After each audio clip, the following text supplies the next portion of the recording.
WEFUNK. We funk. How do you feel, real quick? I know it's in our summer coverage, but real quick, give us a quick, and by us I mean me, and I'll maybe edit it out. But no, but honestly, give us a quick Lovecraft. Have you been watching? Has it been? Dude, fucking love it, man. Because I've heard it's funny. Like you'll hear like Reggie Miller. I'm watching NBA basketball, and the announcer Reggie Miller's like, "I watched Lovecraft. Boy, that is some weird stuff. Like I'm gonna give it another episode." But like you hear people talk about how fucking just nutty it is. But if you're like, you know, if you're Reggie Miller, it might be a little nutty compared to, you know, a geek, one of our fellow geeks. But I love it, man. I think it's very weird. I would also say that another HBO show that is kind of from the summer, maybe just recently came out, but I'll give you a quick highlight of it, is Raised by Wolves. I finally sat down. Oh yeah, on HBO Max, yeah. Fucking fantastic, dude. Okay, interesting. We did talk about that on our summer. That was the Ridley Scott. Yeah. Correct. And it's super sci-fi. Like, it's not like sci-fi fantasy like Star Wars is. It's like a deep dive of like, it's sci-fi. Okay, man. Interesting. But it's dope, dude. It's like definitely takes a turns in the first 2 episodes. Fucking really into it. I'm still fucking HBO Max and Roku. No deal. So I'm waiting till. It's so weird. Yeah, those sons of bitches.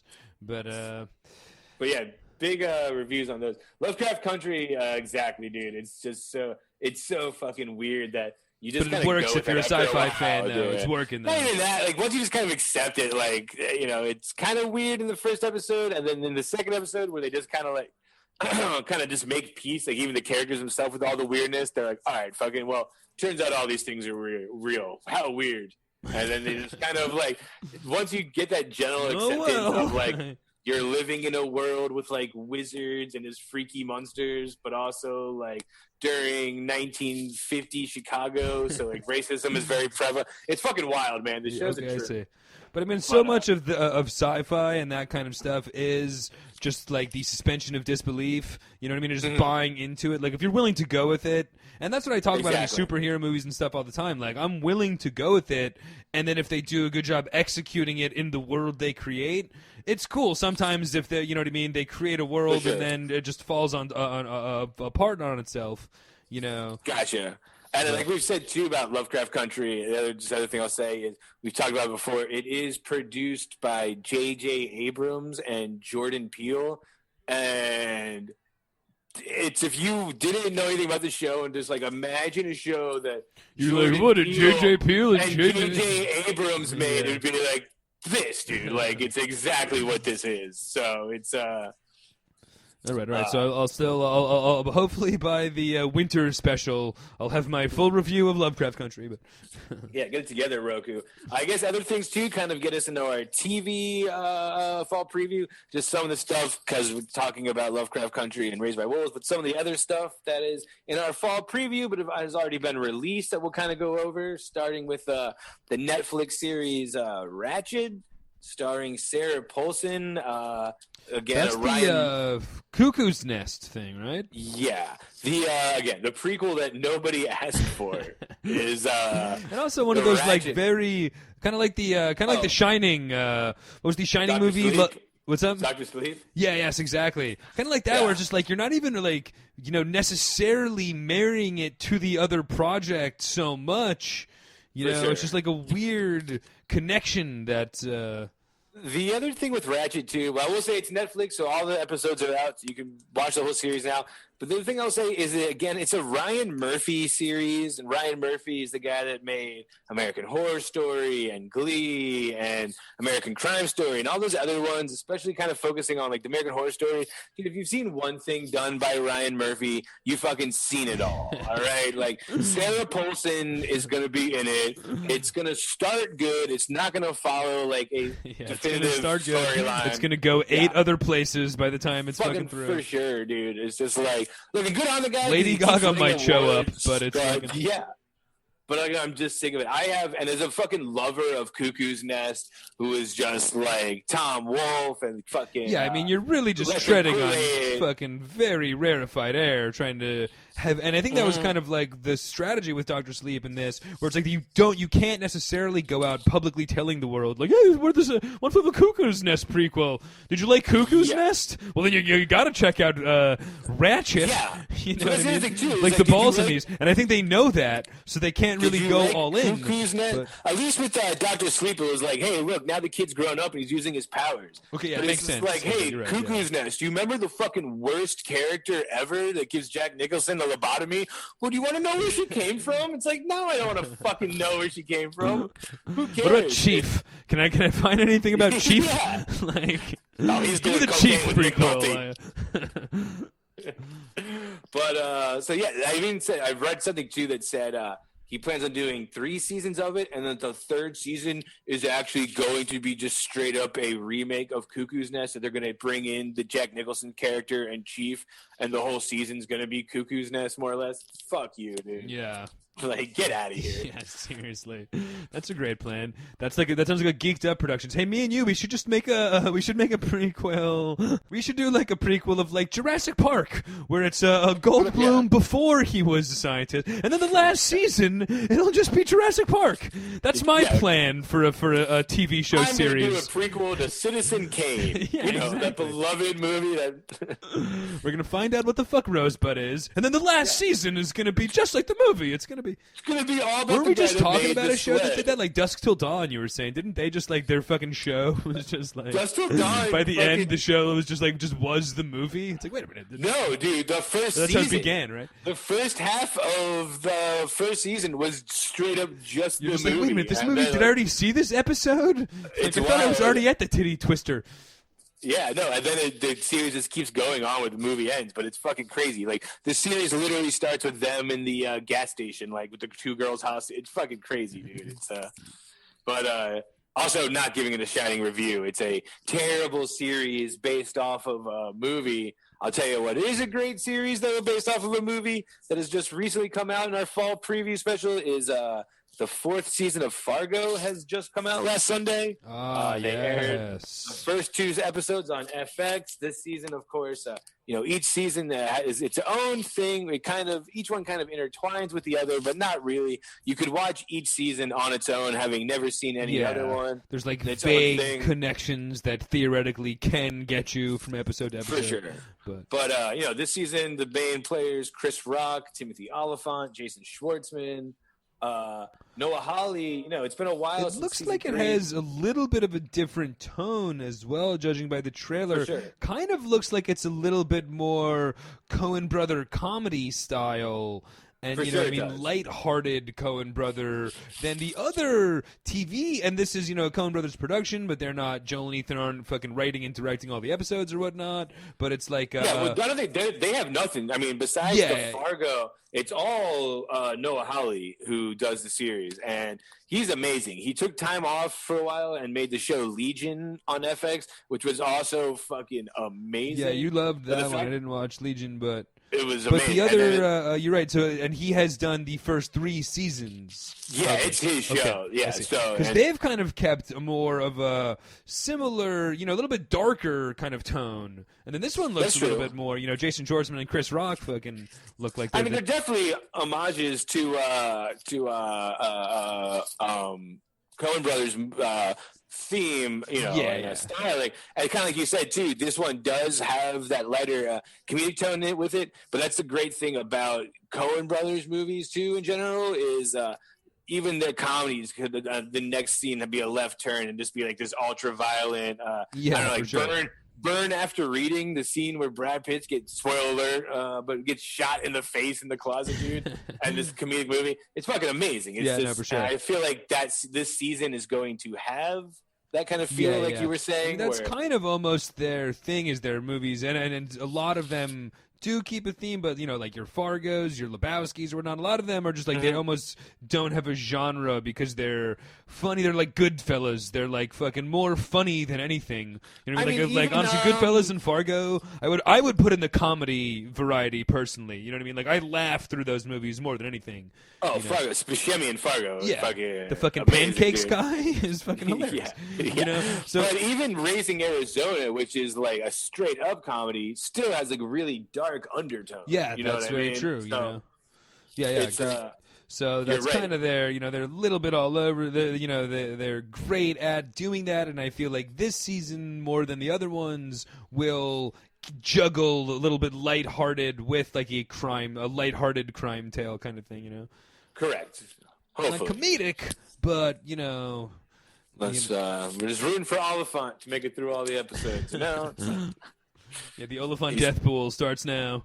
The other thing that had just come out, as of recording this, just came out last night, but it almost seemed like an answer to people online of just everything that's been going on in the world in Coronaville, between all the Black Lives Matter and the pandemic and the quarantining, and everybody online has always been like, man, I wonder what South Park writers must be going crazy right now.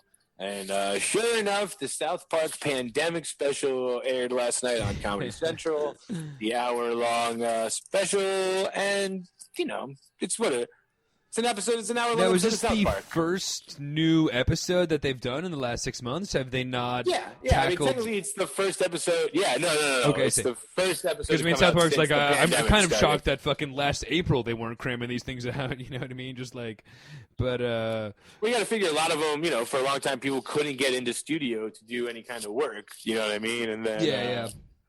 No, for sure. But, some holdups, but it just, those guys are so known for their topical humor that if you're a big South Park fan, like, I'm sure you were itching to see what the South Park boys would say about it all. So, and very South Park.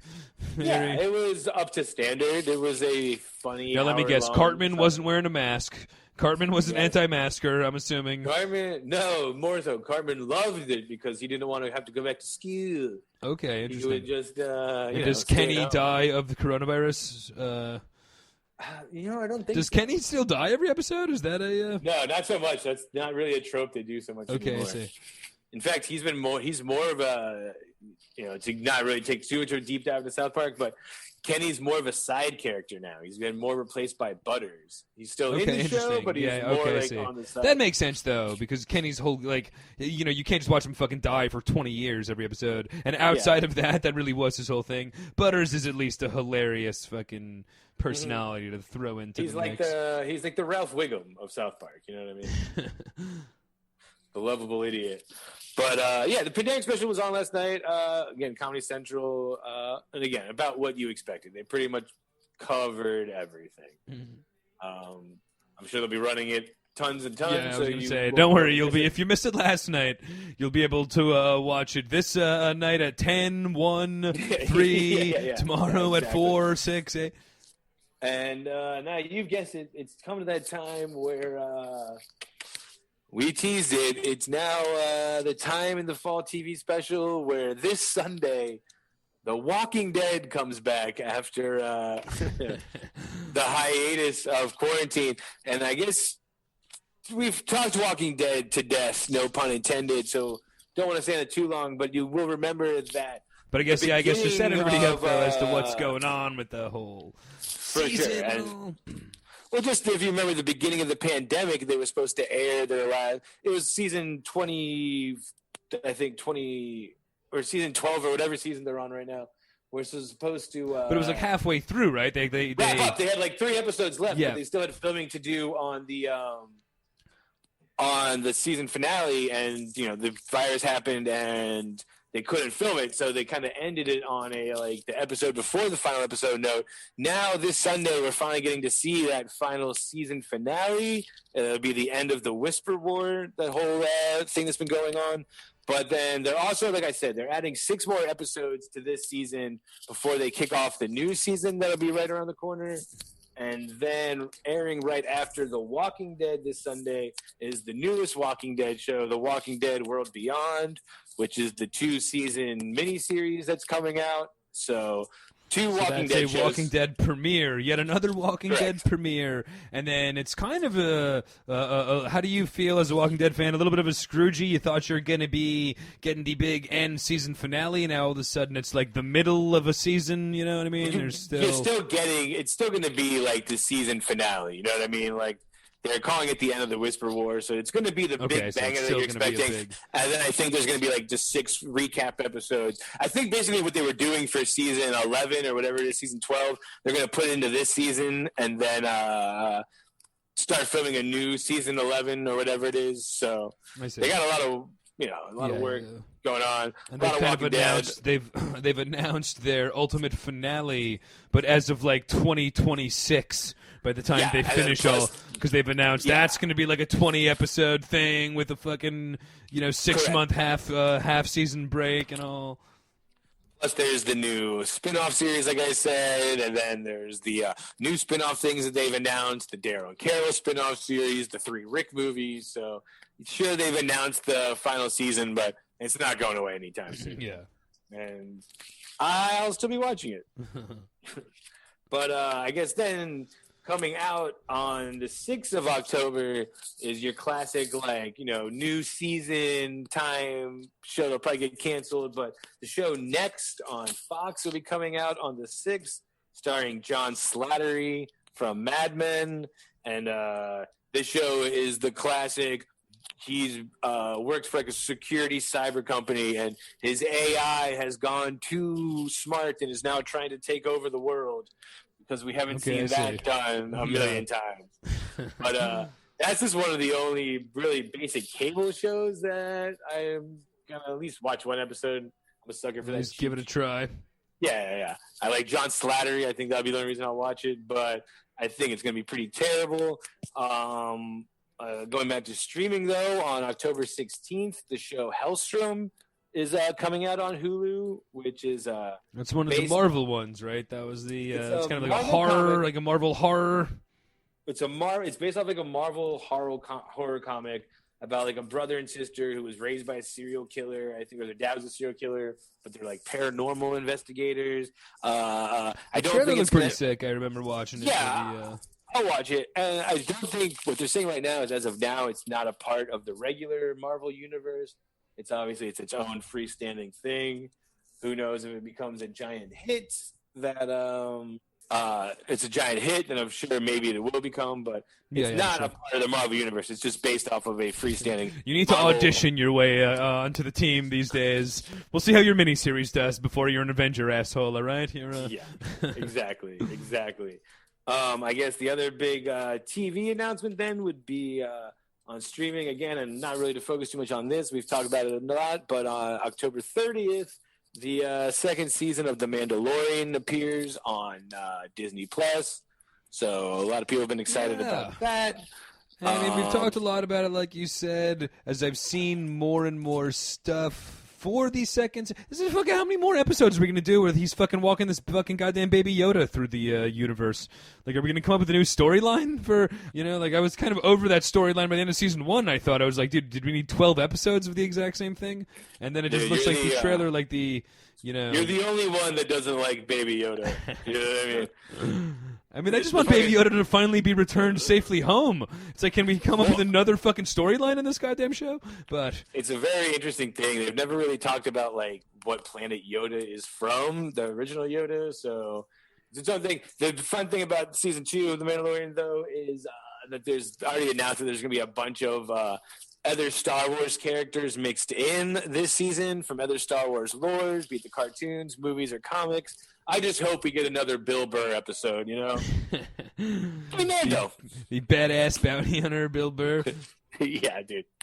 But I mean, I think there's a chance we might, because like we talked about, like a lot of cameos, a star-studded whole, And why not? They didn't kill him off, Yeah, for sure. Like we said, that show has been a lot of comics of it were a lot on that show. A lot of comedy actors playing. Yeah. Big F! WEFUNK. We funk.